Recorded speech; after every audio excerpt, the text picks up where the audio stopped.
The grand conclave of the Elder Systems was a chamber of living light and resonant stone, a place where the fates of stars were weighed in hushed tones and the silent exchange of pure data. At its heart floated the locus, a sphere of captured quantum foam from which the assembled delegates drew their perceptions, witnessing events across the galaxy not as crude images, but as shimmering streams of probability and consequence.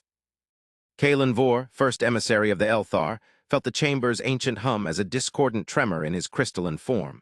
The harmonies that had bound the conclave for millennia were fractured, replaced by a grating frequency of fear. The data stream flowing from the locus was a funeral dirge written in the language of dying suns and collapsing biospheres. It depicted the Selesian system, a place of delicate art and gentle philosophy, being slowly, methodically erased by the entity known only as the consuming dirge. A biomechanical plague that moved through the void like a stain of ink through water, it did not conquer. It assimilated, turning worlds into gray, silent monoliths of inert matter. The debate had raged for what felt like an eternity, though Kalen Vor's internal chronosense told him it had only been a standard cycle.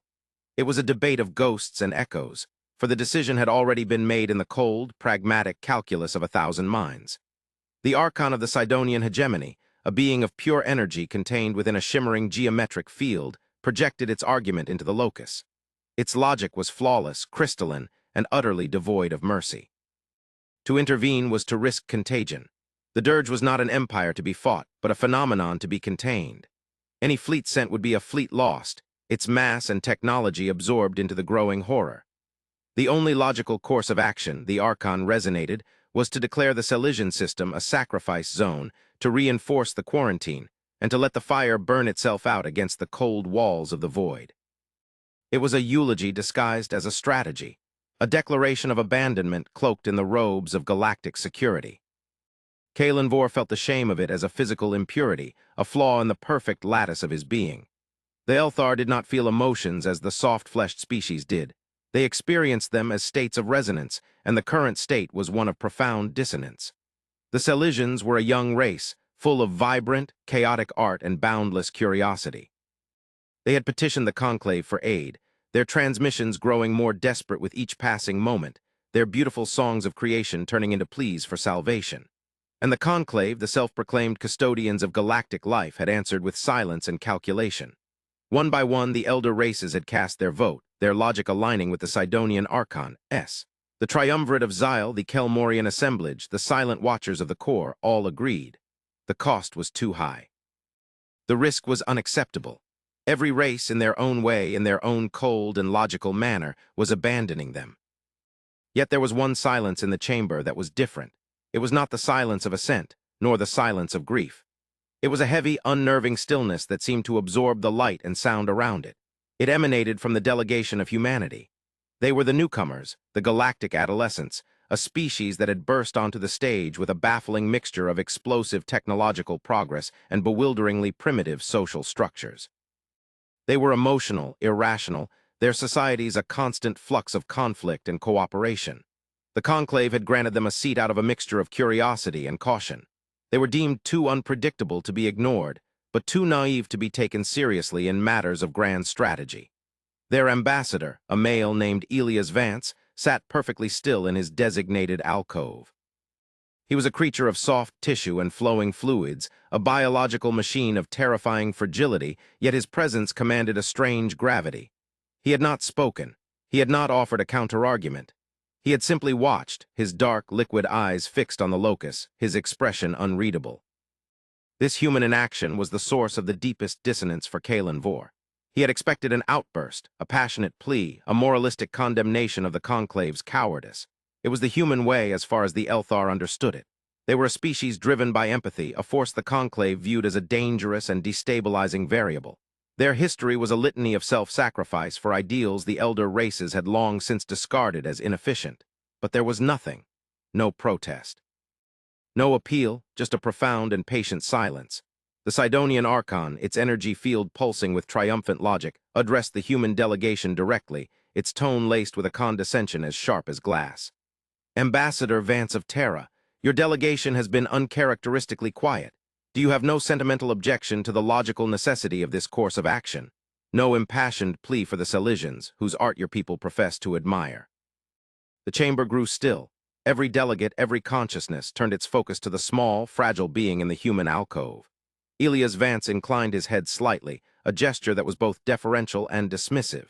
His voice, when it came, was calm, a low-frequency vibration that carried through the chamber's resonant medium without a hint of agitation. The Terran delegation has observed the arguments presented. We have analyzed the data. We understand the conclave's position. He paused, and in that pause, a universe of unspoken meaning seemed to hang in the air. We do not contest the vote. A wave of something akin to relief but tainted with confusion washed through the conclave. The humans were capitulating. Their infamous emotionalism had been tempered by the sheer, overwhelming logic of the situation. The Archon pulsed with satisfaction. The final piece had fallen into place. The quarantine would be absolute. The Selesians were now officially a memory. The formal decree was ratified, the data seals applied, and the locus shifted its focus from the dying system to other matters of galactic administration. The Selesian tragedy was now a closed file, a footnote in the long, cold history of the conclave. As the delegates began to disengage, their consciousnesses retreating from the shared space, Elias Vance rose. He gave another slight nod, a gesture of finality, and his form dissolved in the soft glow of a personal transporter, leaving the human alcove empty.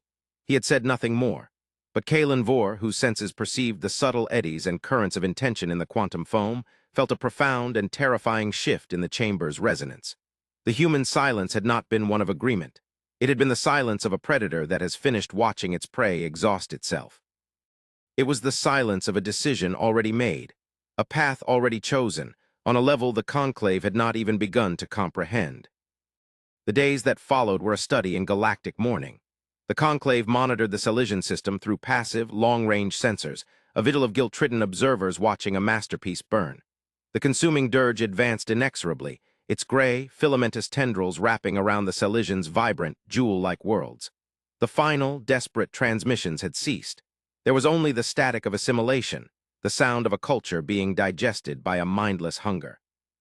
Kalen Vor spent his cycles in deep meditation, trying to reconcile the conclave's logic with the grating dissonance in his own being. They had saved the galaxy, but at the cost of its soul. He reviewed the records of the human delegation's activity since the vote. There was none.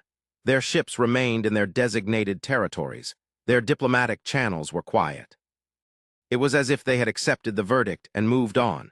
A display of pragmatism that was so unhuman it was more disturbing than any emotional outburst would have been. Then the anomaly occurred. It began not as a visual event, but as a subtle distortion in the fabric of spacetime, a ripple that the Elthar's sensitive perception arrays detected first. It was a gravitational wave, but it did not emanate from a collapsing star or a black hole merger. It was structured, patterned, carrying the unmistakable signature of artificiality. It came from the periphery of the Selesian system, right at the edge of the conclave's quarantine line. The locus immediately focused its full sensorium on the location. For a moment there was nothing but the cold, star-dusted void. Then reality itself seemed to tear open, not with the violent energy of a hyperspace rupture, but with the silent, graceful parting of a curtain. From these rents in space, ships emerged. They were human. A murmur of alarm and disbelief rippled through the minds of the conclave delegates, who were instantly recalled to the chamber. These were not the warships of the Terran fleet, the heavy, brutalist vessels they had displayed in military parades. These ships were different. They were slender, elegant, almost organic in their design, forged from a material that seemed to drink the light around it, leaving behind a presence that was more an absence. They were utterly black, featureless, and silent. They did not power up weapons. They did not hail the encroaching dirge. They moved with a slow, deliberate grace, forming a precise geometric formation around the besieged system, a perfect sphere of vessels enclosing the tragedy within. The Sidonian Archon's energy form flared with incandescent rage. This is a violation, a direct contravention of a ratified conclave decree. The humans are breaking quarantine. They will doom us all. Demands for an explanation were fired across every known frequency. The human diplomatic channels remained silent. The ships continued their slow, silent ballet, their movements as precise and inevitable as the gears of a clock. Kalen Vor watched, his crystalline mind racing. This was not a rescue mission. It was too late for that. This was not an attack. They were making no aggressive moves. It was something else, something that operated on a logic that was profoundly alien to the conclave. On the main locus display, the human ships reached their final positions. Then, from the heart of each vessel, a beam of what looked like solidified darkness lanced out, not towards the dirge, but towards the other human ships, connecting them all in a vast, spherical lattice of non-light. The space within this cage began to warp. Starlight bent around it at impossible angles. The dirge, which had never before shown any reaction to external stimuli beyond its drive to consume, seemed to slow its advance, its tendrils recoiling slightly from the edge of the human formation. Finally, a channel opened. It was a direct, private transmission to the conclave chamber. The face of Elias Vance appeared, suspended in the center of the locus. His expression was exactly as it had been when he had left the chamber, calm, patient, unreadable. The Archon's voice boomed, a wave of pure fury. "Ambassador Vance, explain this insanity. Your actions are endangering the entire galactic quadrant. Withdraw your fleet at once, or the Conclave will be forced to view this as an act of aggression against all member races." Vance did not flinch. His gaze seemed to pass over the enraged Archon and settle on Kalen Vor as if he were speaking only to him. "There will be no withdrawal, Archon, and this is not an act of aggression." His voice was the same low, steady tone, the sound of utter, unshakable conviction. "The Conclave passed a decree of non-intervention. We have not intervened." The Archon's energy field crackled. "You have deployed a fleet. You have crossed the quarantine line. Your semantics are an insult to this body's intelligence." "These are not ships of war," Vance replied, his voice still impossibly calm. "And we are not here to fight the dirge. You were correct in your assessment, Archon. A direct confrontation would be futile. The cost in lives and resources would be catastrophic, and the risk of the contagion spreading would be unacceptable. Your logic was sound." He paused, letting the statement hang in the silent chamber. It was, however, incomplete. Kalen Vor felt a new resonance, a vibration of profound, dawning comprehension that was both exhilarating and terrifying. He projected his own voice into the locus, the tones soft and questioning. "Ambassador Vance, what have you done?" Vance's eyes met Kalen Vor's projection. For the first time, there was a flicker of something in their depths, not emotion, but a kind of shared understanding, the look of a teacher acknowledging a promising student. "Every race abandoned them. We heard their songs, we saw their light, and we mourned what was about to be lost. The Conclave chose to sever a limb to save the body. A painful but rational choice based on the data available, based on the tools you had at your disposal." He looked around the chamber, at the assembled minds of the oldest and most powerful species in the galaxy. Humanity chose a different tool. As he spoke, the lattice of black energy projected by the human fleet began to pulse, a slow, deep rhythm like a cosmic heartbeat.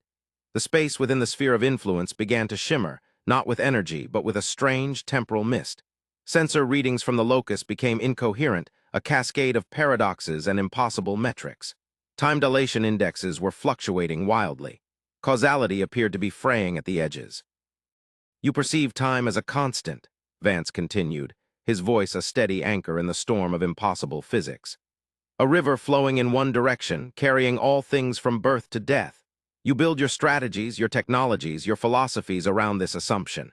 You seek to travel faster through space, to project energy more efficiently in the present moment."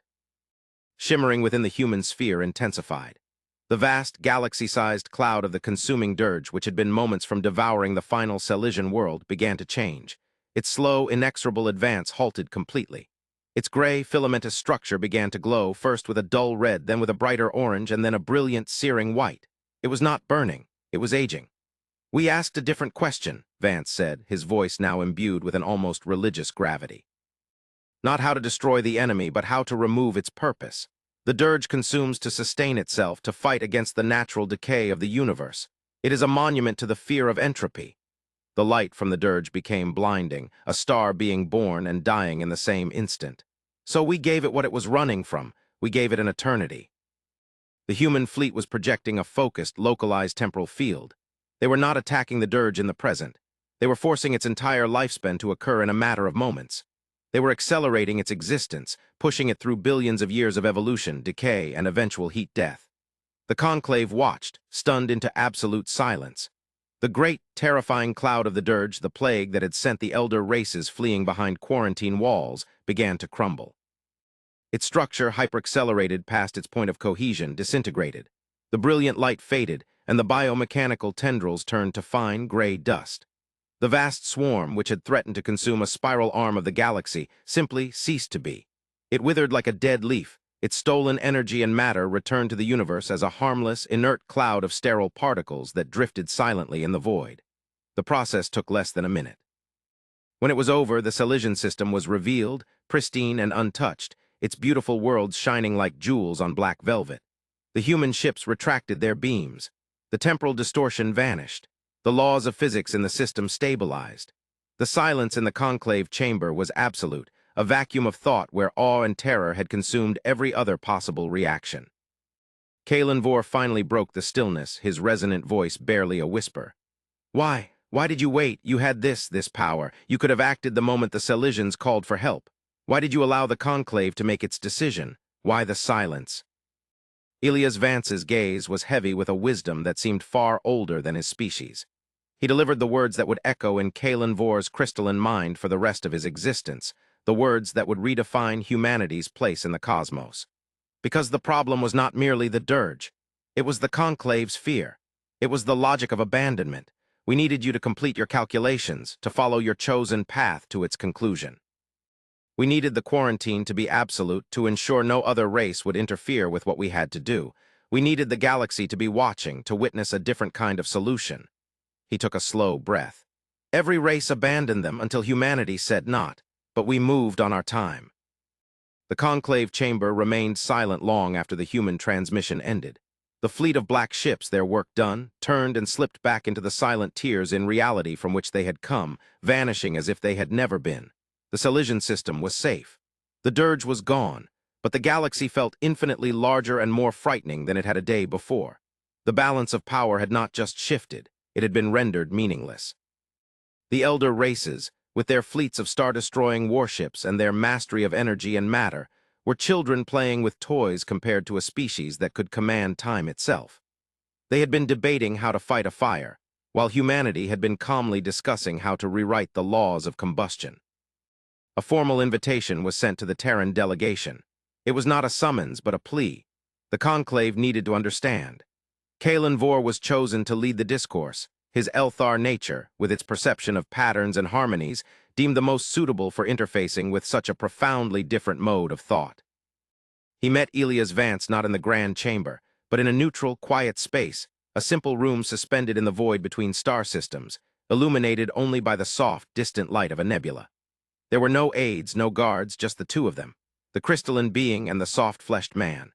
For a long time, Kalen Vor simply observed, trying to perceive the rhythms of the human, the flow of his biological processes, the electrical patterns in his neural network. He perceived an astonishing calm, a deep, slow harmony that was at odds with everything the conclave believed about the chaotic, emotional nature of his species. Your capacity, Kalen Vor began, his voice a series of gentle, resonant chimes. It is beyond our comprehension. To manipulate causality, to wield time as a tool, it is the power of a god. Vance smiled, a faint, sad expression. We are not God's emissary, far from it. We are simply obsessed. Other species looked to the stars and saw territory to be conquered, resources to be claimed, knowledge to be catalogued. When humanity looked to the stars, we saw a clock. A vast, terrifying, beautiful clock, counting down to the heat death of everything. Our entire existence, from our first moments of self-awareness, has been a race against time. Our short, fragile lifespans instilled in us a desperate, intimate relationship with its passage. It is our greatest enemy and our most profound teacher. He gestured to the starfield visible through the room's transparent walls. You mastered space. The Sidonians mastered energy. The Xyle mastered genetics. You all sought to extend your reach within the framework of existence. We sought to understand the framework itself. Our science, our philosophy, our art. It is all shaped by our awareness of endings. We call it temporal engineering. It is not about brute force like a weapon. It is about understanding the flow, the currents, the deep structures of causality and making adjustments. The dirge was a knot in the river. We did not blast it apart. We simply untied it. The simplicity of the explanation was more staggering than any complex technical schematic could have been. It was a philosophy that had given birth to a technology, a worldview that had reshaped reality. Your silence in the conclave, Kalen Vor resonated. It was a calculation. It was a necessity, Vance corrected gently. We needed to know how every other power in the galaxy would react to an existential threat. We needed to observe your decision-making processes, your fear thresholds. We needed to confirm that you would choose containment over engagement. That data was as crucial as our temporal equations. Had the Conclave chosen to send a fleet, our task would have been infinitely more complex. We would have had to shield your ships from the temporal field, account for unpredictable actions, manage a war on two fronts, one against the Dirge and one against the chaos of our own allies. Your decision to abandon the Selesians was, from a strategic standpoint, the optimal outcome for our purposes. It cleared the board. Kalenvor felt a cold wave pass through his form, the Elthar equivalent of a shiver. The humans had not just outmaneuvered the Conclave, they had used its predictable, logical nature as a component in their own, far grander machine. They had not been sitting in silence, paralyzed by fear or indifference. They had been waiting for the final variable to be entered into their equation. The Conclave's greatest strategic minds had been nothing more than a pawn in a game they didn't even know they were playing. This was the true source of humanity's power, not their temporal technology, but the patient, cold, and utterly comprehensive logic that guided its use. They were not the irrational, emotional children the Conclave had assumed. They were the calmest, most terrifyingly rational minds in the galaxy. Their emotions, their empathy, were not a weakness. They were the engine that drove their logic, the moral compass that aimed their incomprehensible power. They had saved the Selesians not out of a sentimental whim, but because their ethical framework, forged in that same crucible of mortality and loss, demanded it. It was a logical imperative to them, as fundamental as the Sidonian Archon's logic of self-preservation. The galaxy owes your people a debt it can never repay, Kalenvor stated, the resonance of his voice now a pure chord of respect and humility. The Conclave was wrong. We allowed fear to blind us to our duty. You have shown us there is another way. There is always another way, Vance said softly. The universe is a place of infinite possibility. The challenge is having the perspective to see it. He looked at Kalenvor and his expression shifted, a subtle tightening around his eyes. Which is why our work is not finished. In fact, it has only just begun. Before Kalenvor could ask what he meant, an alert chimed softly through the room. It was not a Conclave signal. It was a human one. A technician's face appeared as a small hologram beside Vance. Her expression was grim. Ambassador, we have it. The resonance from the Dirge's final moments, we were able to isolate the echo. It wasn't just random energy decay. There was a signal buried within it, a carrier wave. Vance nodded slowly. As we theorized, put it through. The air in the room grew heavy. A low, guttural hum filled the space, a sound that seemed to scrape against the very structure of reality. It was a sound of immense age and malevolence. Superimposed over it was another signal, faint, spectral, like a ghost's whisper. It was a pattern, a mathematical language of incredible complexity, but its meaning was starkly clear. It was a control signal, a leash. The Dirge, Vance said, his voice a low whisper. It wasn't a natural plague. It wasn't a random mutation. It was a weapon. A self-replicating, autonomous weapon, lost by its creators and running on its original, degraded programming for eons. Kalenvor felt the foundations of his understanding crack. The existential threat they had feared was nothing but a tool, a discarded piece of ordnance from a conflict so ancient it predated the Conclave itself. A weapon created by whom? The human technician's voice was strained. We don't know, but the control signal we've traced its origin point, or rather its last known broadcast vector. The signal isn't recent. It's an echo caught and repeated endlessly inside the Dirge's assimilated mass. The last time it was broadcast was over 1 billion years ago, and it wasn't sent from within our galaxy. A star chart materialized between Vance and Kalenvor. It showed their own sprawling spiral galaxy, the Milky Way, with the territories of the Conclave races highlighted. Then it pulled back and back and back, showing the local group, the Virgo supercluster, until their entire galaxy was just a tiny speck of light in a vast, cosmic web of filaments and voids. A faint red line extended from their galaxy, stretching out across the unimaginable emptiness of the intergalactic void, pointing towards a region of space that was, on all known maps, utterly empty. The Dirge was a scout, Vance said, his voice flat and hard. A vanguard, a planetary cleanser sent ahead of a fleet or an expansion wave. Its masters sent it, and then something happened to them. Or perhaps they are simply patient, more patient than even we can comprehend. The true scale of the situation settled upon Kalenvor with the weight of a dying star.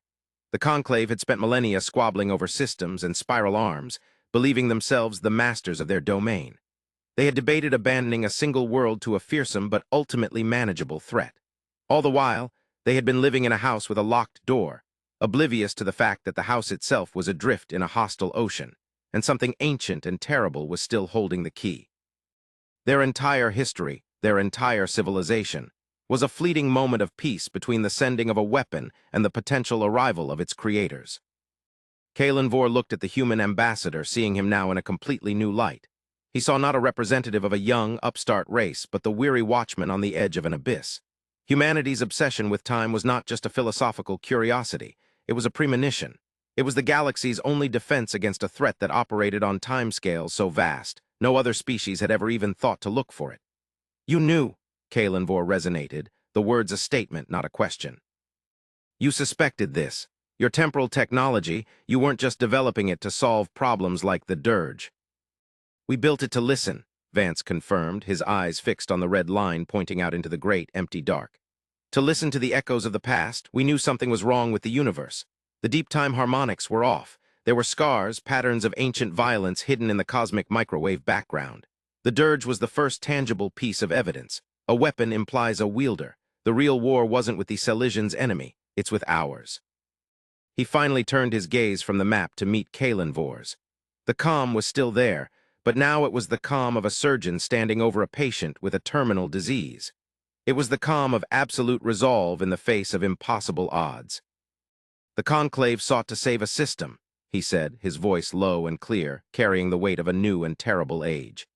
"Humanity sought to understand why it was in danger in the first place. Now we know, and now the real work begins. The question is no longer who we must save, emissary. The question is how we will save everyone from a past that is about to become our future." The room was silent again, but this was a new silence, one filled not with confusion or fear, but with the dawning of a terrible, shared purpose. Outside, the nebula swirled in its slow, billion-year dance, a beautiful, indifferent backdrop to the moment that the children of the galaxy finally realized they were not, and had never been, alone.